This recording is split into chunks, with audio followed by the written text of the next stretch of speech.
যদি আমরা নির্দেশনা দিই, এই যে এই পল্টনে জাতীয় পার্টির অফিস, যদি আমরা নির্দেশনা দিতাম, তাহলে এই নেতা কর্মীরা এখানে যারা আছে একটা ইটও তারা জাতীয় পার্টির অফিসে রাখতো না। আগামী 24 ঘন্টার মধ্যে যদি বরিশালে গণ অধিকার পরিষদের নেতাকর্মীদের উপর যে হামলা করা হচ্ছে, সেই হামলাকারীদেরকে চিহ্নিত করে গ্রেফতার না করা হয়, তাহলে এর পরবর্তীতে যদি গণ অধিকার পরিষদ এবং তার অঙ্গ সংগঠনের নেতাকর্মীরা আইন নিজের হাতে তুলে নেয়, তাহলে আমাদের করার কিছু থাকবে না। আমাদের কাছ থেকে নির্দেশনা চাওয়া হয়েছে, আজকে জাতীয় পার্টির সাংগঠনিক কার্যক্রম নিষিদ্ধের দাবি, একই সাথে জিএম কাদের সহ যারা ফ্যাসিবাদের দোসর ছিল তাদের গ্রেপ্তারের দাবিতে আজকের এই বিক্ষোভ সমাবেশের আয়োজন করা হয়েছে।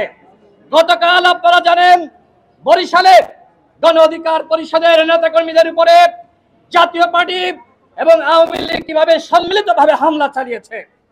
যেখানে যেখানে জাতীয় পার্টি মিছিল করছে, এদের মধ্যে আওয়ামী লীগ ঢুকে পড়ছে।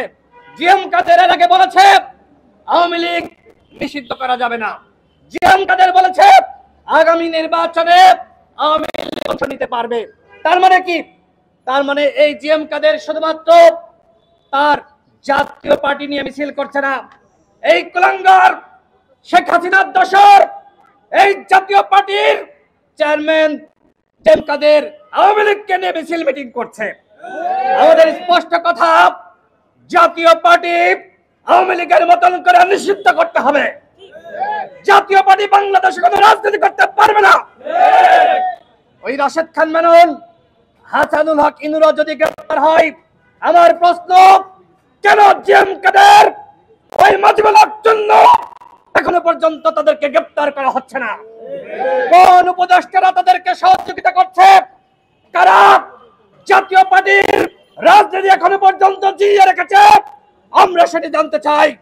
সংগ্রামী সাথী ও বন্ধুগণ, প্রিয় সাংবাদিক ভাইরা, গতকাল আপনারা দেখেছেন কতটা বারবার ভাবে জাতীয় পার্টির সন্ত্রাসীরা বরিশালে গণ অধিকার পরিষদের নেতাকর্মীদের উপর হামলা চালিয়েছে।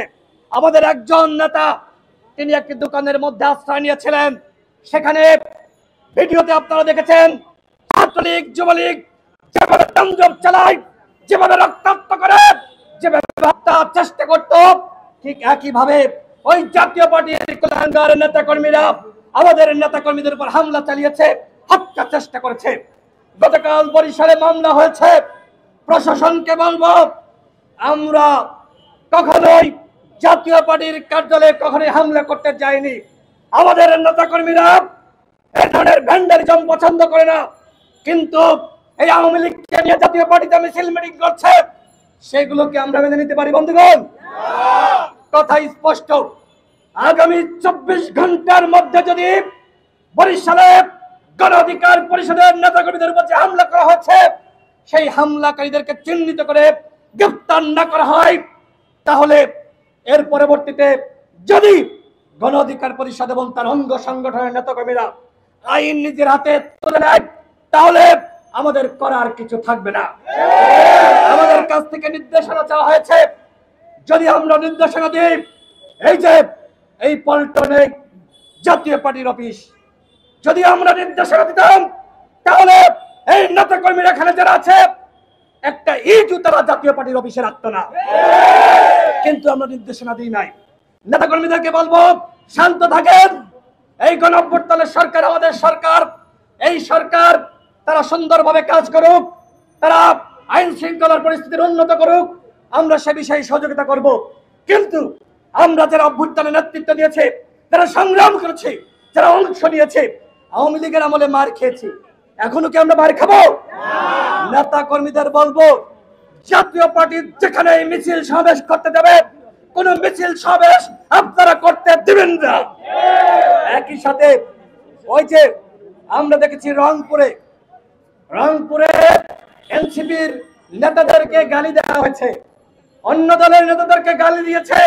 যে গালি দিয়েছে ওই জাতীয় পার্টির কুলাঙ্গার মেয়র ওই মোস্তাফিজকে অনতিবিলম্বে গ্রেফতার করতে হবে।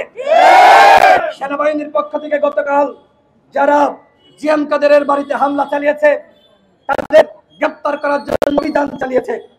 আমরা মনে করি কোথাও হামলা আমরা সমর্থন করি না, কিন্তু আজকে জাতীয় পার্টি যে অন্যায় করেছে, আপনারা কেন জিএম কাদেরকে গ্রেপ্তার করছেন না? আপনারা কেন চুন্নুকে গ্রেপ্তার করছেন না? ওই শামীম হায়দার পাটোয়ারি এখনো পর্যন্ত কিভাবে টকশোতে গিয়ে বড় বড় কথা বলে? মিডিয়ার ভাইদেরকে বলবো, এই জাতীয় পার্টির কাউকে টকশোতে দেখবেন না। এরা গণ অভ্যুত্থানের চেতনার বিপরীতে গিয়ে হাসিনার দোসর হয়ে কাজ করেছে। এই বাংলাদেশে হাসিনার কোন দোসরের আশ্রয় প্রশ্রয় দেওয়া যাবে না।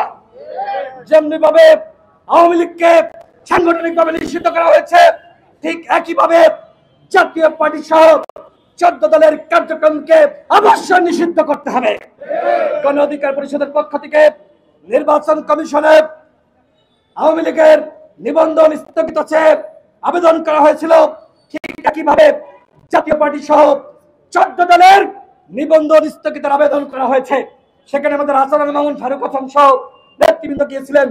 সরকারকে বলবো, আওয়ামী লীগকে যেমনি ভাবে নিষিদ্ধ করেছেন, যদি জাতীয় পার্টির প্রতি কোন উপদেষ্টা মায়া দেখায়, তাহলে কোন উপদেষ্টাকে দেশের জনগণ কিন্তু আস্থা রাখবে না।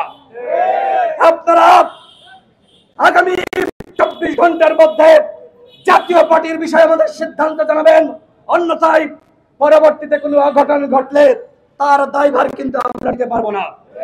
দেশের আইন শৃঙ্খলা পরিস্থিতি ভেঙে পড়েছে, আমরা সেনাবাহিনী সহ সকল বাহিনীকে অবশ্যই সহযোগিতা করব, কিন্তু আওয়ামী লীগ মিছিল করবে, জাতীয় পার্টি মিছিল করবে, আর সেইটা আমরা ললিপপ খাইতে খাইতে মাইনা নিব, সেইটা হবে না বন্ধুগণ। সুতরাং আওয়ামী লীগের মিছিলের ব্যাপারে যেমনি ভাবে আমাদের জিরো টলারেন্স, জাতীয় পার্টির মিছিল মিটিং এর ব্যাপারে আমাদের জিরো টলারেন্স ঘোষণা করা হলো।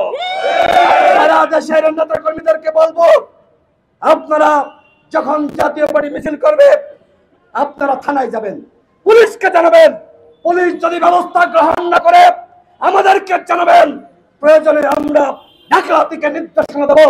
আপনারা আওয়ামী লীগের মিছিল মিটিং যেমনি ভাবে অতীতে প্রতিহত করেছেন, জাতীয় পার্টি সহ 14 দলের মিছিল মিটিং প্রতিহত করবেন। গণ অভ্যুত্থানের পরে এইভাবে চুদুর বুদুর করে আমরা দেশ চালাতে দিব না।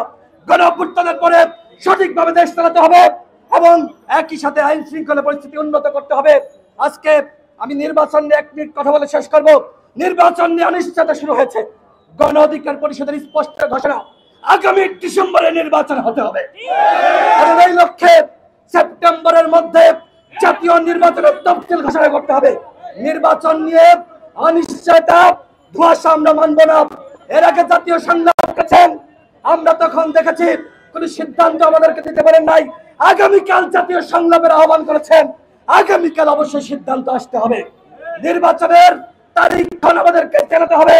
আমরা অবশ্যই নির্বাচনের আগে জাতীয় ঐক্যমতের ভিত্তিতে সংস্কার চাই, গণহত্যার বিচার চাই। আজকে শেখ হাসিনার বিচার নিয়ে লাইভ টেলিকাস্ট শুরু হয়েছে, আমরা সরকারকে স্বাগত জানাই।